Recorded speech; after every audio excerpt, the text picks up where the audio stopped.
listening to the Beyond 50 radio program. I'm Daniel Davis.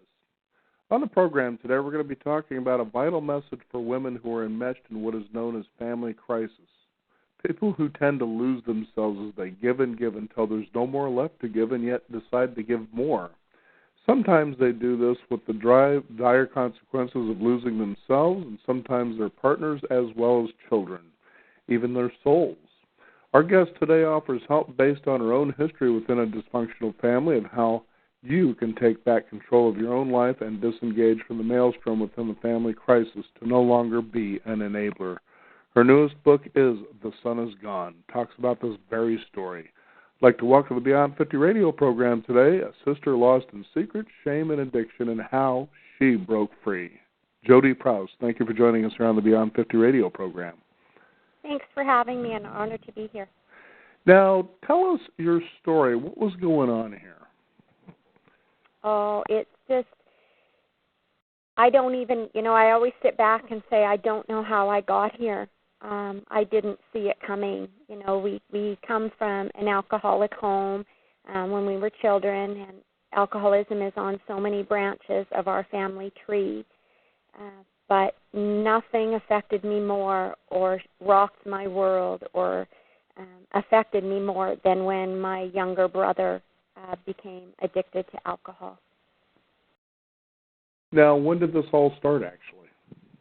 Well, I started seeing the signs. Because of our background and, we were very, very close when we were little children. We had each other, and that transcended into our teenage and our adult years. So he really was my best friend. And when he was about 28 years old, I started seeing little signs. And it wasn't some big blazing, your brother's life is going to go downhill. It was nothing that obvious. It was just he was coming around less and less. He was drinking and driving, which was unlike him. He was missing some of our family functions. Like I know he missed my birthday, and he would just have never done that. And so I just thought, something is going wrong. And when I got more, as this started to progress, and when you can really sit back and look back and analyze, I actually think some of the things in childhood maybe affected who both of us would become in our older years. Like we know now that childhood trauma can cause anxiety and depression and even alcohol and drug addiction later in life. Now, what happens that it tends to be a situation where people are kind of hiding the truth here? Is it shame? What do you think it was exactly in retrospect? Oh, I think shame so much keeps not only those addicted to drugs or alcohol or mental illness hiding.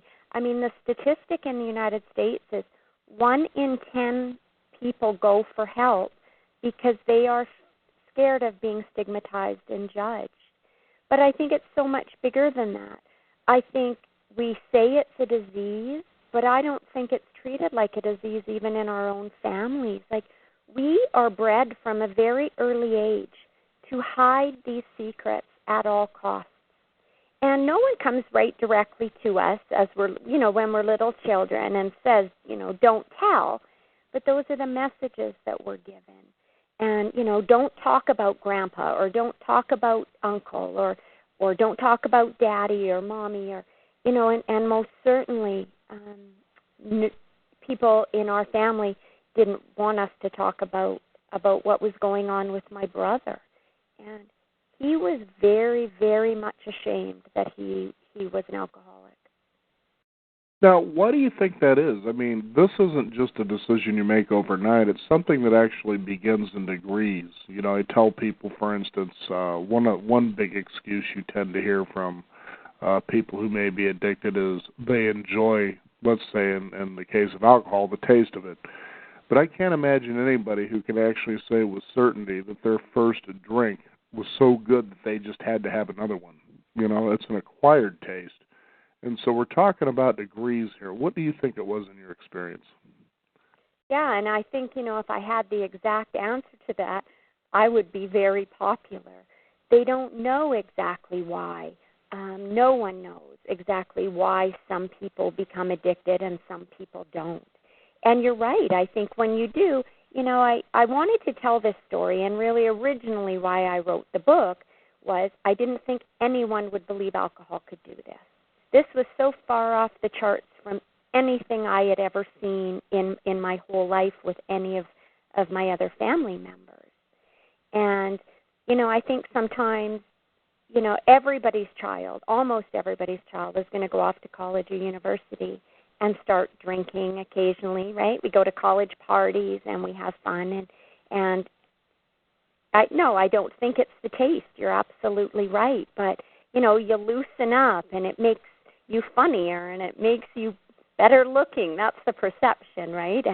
And you just have a better time. But why can some people drink and it never ever becomes a problem, and why some it just takes control over their whole life? And the reality is no one has the answer to that, and that's why you really need to educate your children to respect alcohol, because I am here to tell you, you do not know if it will happen to you or your family. Now, what would you say, in looking back on all this, your deepest regrets were that you're trying to find ways to, I guess, forgive yourself, for instance? Yeah, one of the biggest messages I always have is, I thought I was helping him, and I thought I had this under control. I was going to therapy sessions with my brother, and I was doing all the right things, or what I thought was all the right things. But what I realize now is I was going, and I was so focused on him. What does he need to do? And that I lost sight of myself.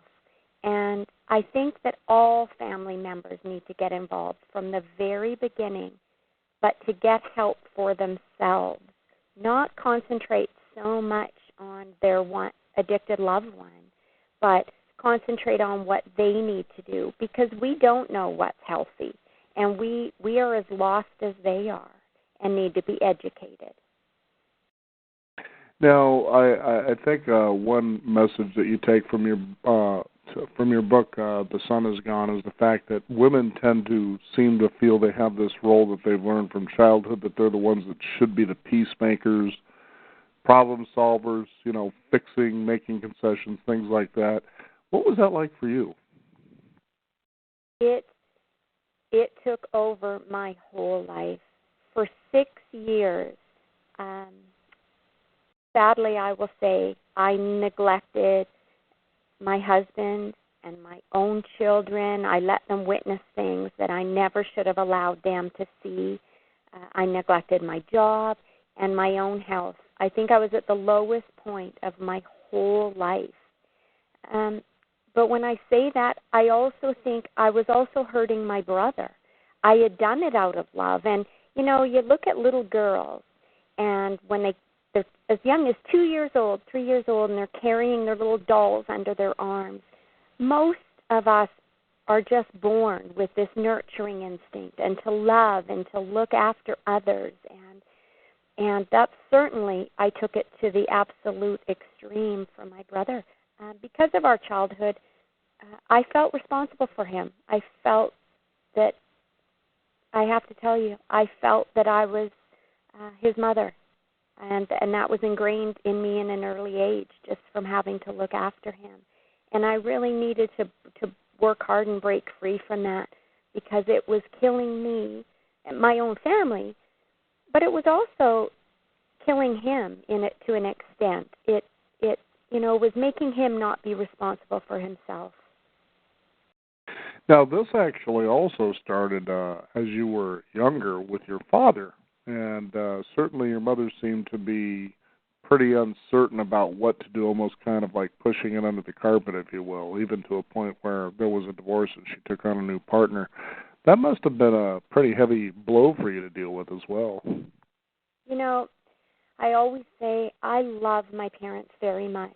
And yes, my father was an alcoholic, and to give, more of the story, what came with that was fighting and having to flee the house in the middle of the night. And a little 2-year-old boy, and of course I'm the 6-year-old sister, just, getting my brother ready in the dark and having to help get him out of the house when he's crying hysterically. And, my mom was in a bad marriage, and she did get us out of there. They divorced when I was 9 years old, and we eventually had a beautiful, beautiful upbringing with a stepfather. And I really do believe that some of the damage had already been done. And my mother is a wonderful person, but she is a little emotionally unavailable, and I don't think she realized she was doing it, is just putting a lot of the family responsibilities on my shoulders. And like I said, I took that, and for the next almost 40 years, I really did feel responsible for my mom, my sister, my little sister, and my brother. And until I went to therapy when I was 39, did I finally just was told that I'm not responsible for their lives. I didn't think I could say no to my family. And that's a hard one, too, because you think betrayal. Where's my loyalty here in this situation? But really, as you can kind of reverse that mirror, if you will, a little bit, you realize, but where was your truth and your loyalty to me? Well, you're not dumping this all over me. I didn't think this was what I was coming into this world for. And, I was failing. That's the thing. I was at my lowest point of my whole life, almost 40 years old, and I felt I did everything to try and help everybody. I was trying to be a good mom and a good wife and a good sister and a good daughter, but I was failing at all of those things, and it was just almost killing me. And I think until I finally, through reading books actually and going to therapy, to really understand and really accept the truth that you're not responsible for other people. I can't change anyone else. I see that now so clearly. And I never should have been put in that position to begin with. So all I can do is learn and move forward from what I'm learning. Now, as you go out and speak about your book, what kind of response do you get from people? I think the biggest thing is, at first I thought, this is a book about alcoholism, and now I just realize it is just so much bigger. It can be about divorce or any sort of trauma or looking after your parent or someone that is dying of cancer or Alzheimer's. And what I really find is people hide in shame for many of these things that are going on. They don't want to burden other people. They don't want other people to look down on them or down on their loved one. And what I really find is the minute I start talking, everybody else just instantly starts telling me their own story. And I don't even have to be somewhere public talking about my book. I remember getting my hair done, and she asked what I did, and I told her. And the minute I say addiction or mental illness, people just start sharing their story. And I think that's such a beautiful thing. And it's important for people to know, too, especially when we look at the idea of shame in a situation like this, is that we step into it, like in the case of your brother, really not knowing where that path is going to take you, especially as you lose control. And that's exactly what's happening here, is that you're actually surrendering the control that you have in your life. And that we kind of look back at ourselves and say, but society somehow expects us to be this particular way. There's this illusion, if you will, of how we're supposed to be. And that when we don't live up to whatever this mystical standard seems to be, it's very mysterious, it seems, then somehow we fell short, it's our fault, we knew better, and now we have shame. Now with the shame, there's that same thing. It's just like, in the case of drinking, alcohol abuse, or even drug abuses. But it starts in stages. It's a little bit at a time, and you get comfortable with that. Then you do it a little bit more, and you get more comfortable with that. And before you know it, people are looking at you like, have you lost your mind? And it's the same thing with shame. It's a little bit at a time. You get comfortable with it, then a little bit more, and then pretty soon you're so deeply enmeshed in the whole thing, you wonder, what is the best way out of this? And in your situation, we're talking about you were a niece, you were a daughter, you were a stepdaughter, many, many people around you that probably were having this problem, if you will. And you say to yourself in degrees, how did I get here, and what can I do to get myself out of that? What was that decision point for you? I think when, I said I was almost 40 years old and going to therapy, and I have to say, through that 6 years of, I'm going to call it hell, because that is what it was like, I didn't think I was lost. I thought I had this. I thought I knew what I was doing. And so until I hit my brick wall, but I think really the biggest thing for me was my brother had came back then from his 6th attempt at rehab and took off and started drinking just 5 days later. And I finally got my courage to draw not what a lot of people will think of, I gave up on him, or I abandoned him, or I let him down. But what I believe is just the opposite. I drew that healthy line that I will only support you if you're making the changes needed, and sobriety and recovery are the only way. And that was really my turning point as to I was always different than other members of my family. I have never, ever been ashamed. And although it caused tremendous upheaval in my family when I would always talk so openly and honestly, because, of course, you have other family members that are addicted, and they just do not see it the same way. They're still in their own unhealthy patterns. But I think that's when it was November 2006 where I just finally had the courage. And, I did believe my brother was going to die.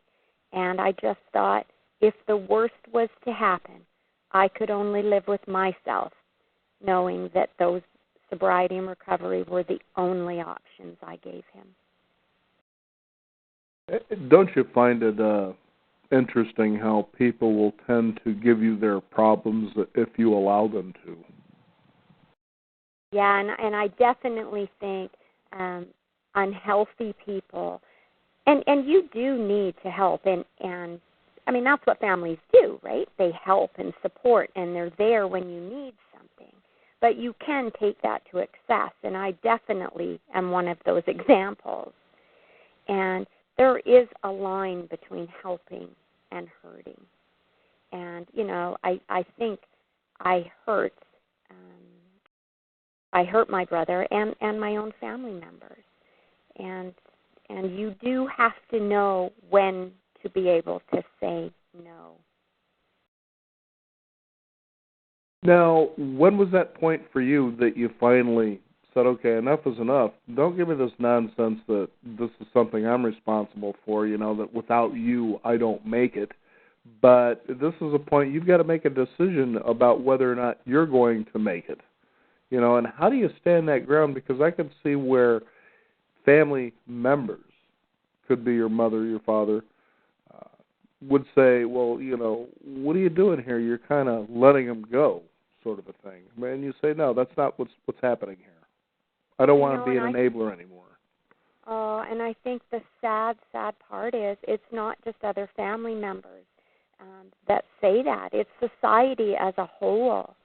I can't tell this whole complicated story to everyone. And, when back then it's I don't see my brother and people don't understand. And I do believe even at times when my brother was drinking, he thought I abandoned him. And I just had to hold true in my heart that that's not what was happening. Addiction and mental illness and everything that comes with all that, it destroys relationships, and some relationships don't survive it. And I will say that our family is an example of that. When I drew that boundary, very much my mother did believe, I think, that I was abandoning my brother and deserting my family. And so I had to also distance myself from her. That is not what I was doing. It was destroying my whole life, but it was also destroying my brother. And I think a lot of people around him should have also set that healthy boundary. But that was 2006. It is 2017, and my mother and I are estranged to this day. Now, you also managed to build the strength. You became married, children, even started your own business. So you pretty much take a look at this situation, and as tragic as it is, found that it is not only an aspect of who you are, but it is also who you are. And I'm saying that with respect because I remember a guest that I had on the program many years ago, and she had dealt with 3 generations of Alzheimer's. And she said to herself at one point, when do I get my life back? And it was like an inner voice had told her, this is your life. And when it came to that point of acceptance, then she sort of absorbed into the role and realized the gift that it was giving her. But a lot of times when you're in a situation perhaps that seems extreme, you can't see a gift in something like that. What would you say your gift was in all of this? Oh, it took me 3 years to write the book, and through the whole thing, I thought I was writing a story about my brother, and until I got to the end, did I not realize what you just said? This is not a story of him after all. This is my life story. I think I've always been so focused on everybody else, and until I sat down and then realized, no, this is my story, and I am entitled to my own life, and people should not feel guilty about that. It does not mean that we hurt everybody else, but we're entitled to be happy and to live life on our terms and what is best for us. And I think it does make us better moms and wives and friends and parents. And I didn't do that for myself for a very long time. What I learned a lot about myself and what I know now is I got happiness. I got my happiness and fulfillment by making other people happy. And I know now I can't make other people happy, that I really had to work on finding things that were for me and that made me happy. I don't know why, but I'm reflecting as we were talking about this on a scene from the movie Clean and Sober starring Michael Keaton. And this is a young man who found himself slowly but surely in the rungs of addiction to the point that he was making some pretty poor choices, with work and relationships. And there's a point in the movie where he comes to basically his sponsor, and this is the person that generally, if you're within Alcoholics Anonymous, is somebody that you kind of partner up with that kind of has heard all your story before and kind of knows you. You match up so you can support each other. And he shows up on his doorstep because a good friend of his got into a car crash and died. And he feels a sense of shame as though he could have controlled all of this. And this was somebody who decided to start using again. And it was what his sponsor had said to him was really pretty empowering when you think about it. To think that you could control somebody else's addiction just shows how overblown your thinking is. What would you say to something like that? Yeah, I absolutely agree. I had a friend that came to talk to me, and they're struggling a little bit in their family with someone that's an alcoholic. And I remember him saying to me, Jody, did you ever think your brother was going to die? And I just calmly said, every minute of every day for 12 years. It is that fear plus love that keeps us trying to control this loved one. We are so scared of them dying. But I do really believe it is them that have to change. And as long as we're, sheltering them from some of these consequences, and I just don't think they have motivation to change. And once again, this isn't deserting them or doing anything mean-spirited. This is about getting help for yourself and having someone that knows so much more than we do, people, therapists or people involved in rehab centers, and to tell us and give us the strength to do the right thing.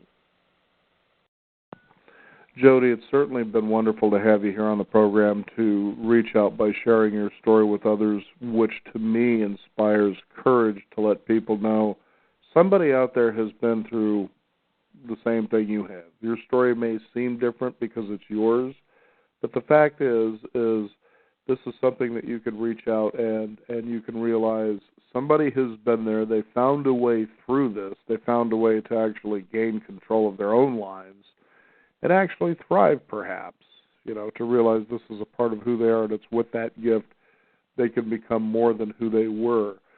How can people find out a way to get your book, The Sun Is Gone? Is there a website they can go to?